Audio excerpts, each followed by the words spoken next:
Pengadilan Negeri Jakarta Selatan kembali menggelar sidang lanjutan perkara dugaan pembunuhan di luar hukum alias unlawful killing yang menewaskan 6 anggota ex-Laskar Front Pembela Islam atau FPI pada Rabu 2 Februari hari ini. Adapun dalam sidang hari ini, Ketua Humas PN Jakarta Selatan Haruno beragendakan mendengar keterangan dua terdakwa yang merupakan anggota kepolisian yakni Bribtu Fikri Ramadan dan Ibda M. Yusmin Ohorela.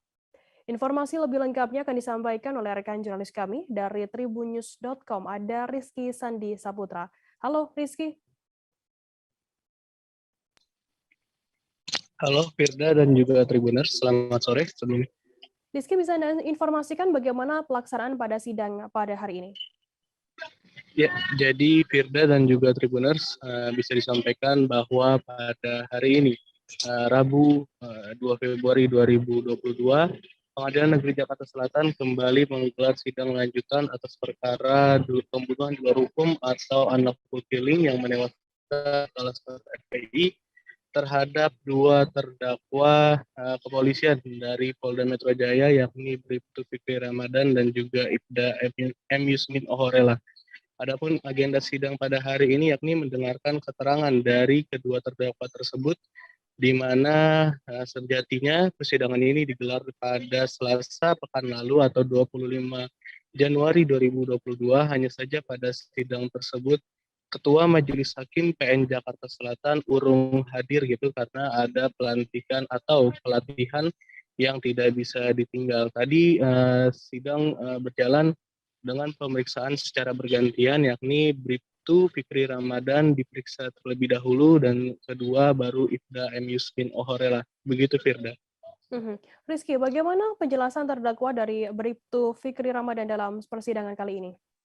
Ya, jadi tadi Bribtu Fikri Ramadan yang diduga merupakan pelaku yang melesatkan tembakan saat kejadian baku tembak di dalam mobil anggota kepolisian saat ingin menuju Polda Metro Jaya mengatakan kalau dalam aksinya tersebut dirinya tidak mengetahui secara pasti siapa yang melesatkan tembakan tersebut sehingga akhirnya menewaskan dua anggota kepolisian anggota ex-Laskar FPI maksud saya.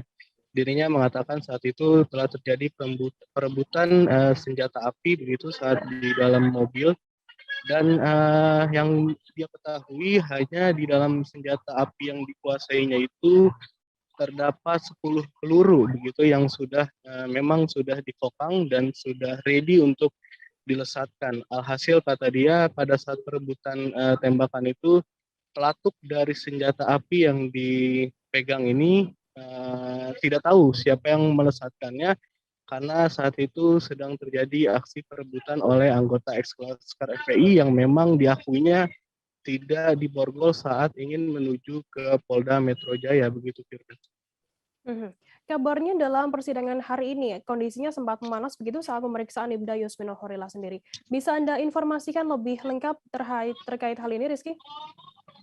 Ya, jadi tadi di dalam persidangan juga Jaksa Erna begitu sempat memanas begitu karena dirinya merasa kurang puas dengan penjelasan dari Ibda Yusmin Ohorela yakni terdakwa kedua yang diperiksa pada hari ini. Erna mencecar dari pengakuan dari M. Yusmin karena dirinya merasa pengakuan dari Yusmin ini tidak masuk akal terkait dengan proses penghentian mobil di dalam ruas jalan tol saat terjadi di TKP 4. Di TKP 4 ini yakni proses dari kendaraan polisi hendak menuju ke Polda Metro Jaya untuk membawa 4 anggota ex-Laskar FPI yang tidak yang belum tewas begitu untuk dimintai keterangannya. Tadi Jaksa Erna menyatakan kalau pihaknya tidak sepakat dengan pernyataan dari M. Yusmin karena dinilai tidak sesuai dengan BAP. Begitu Firda. Alhasil tadi Majelis Hakim menenangkan dan melerai keduanya untuk kembali kepada persidangan yang humanis begitu Firda. Rizky, untuk sidang selanjutnya nanti akan beragendakan apa? Ya, jadi Firda dan juga Tribuners dengan usainya pemeriksaan saksi, maksud saya pemeriksaan terdakwa pada hari ini, dengan begitu berarti persidangan pekan depan akan beragendakan tuntutan. Hanya saja tadi jaksa penuntut umum menyatakan tidak siap kalau waktu yang diberikan hanya 1 pekan. Alhasil tadi jaksa meminta kepada majelis hakim untuk mengagendakannya pada 2 pekan ke depan, yakni pada 15 Februari 2022 hari Selasa, dengan agenda pembacaan tuntutan terhadap terdakwa dari para jaksa penuntut umum. Begitu, Firda. Baik, terima kasih rekan jurnalis dari tribunnews.com Rizky Sandi Saputra atas laporan Anda. Selamat bertugas kembali. Jangan lupa subscribe, share, komen, dan like ya.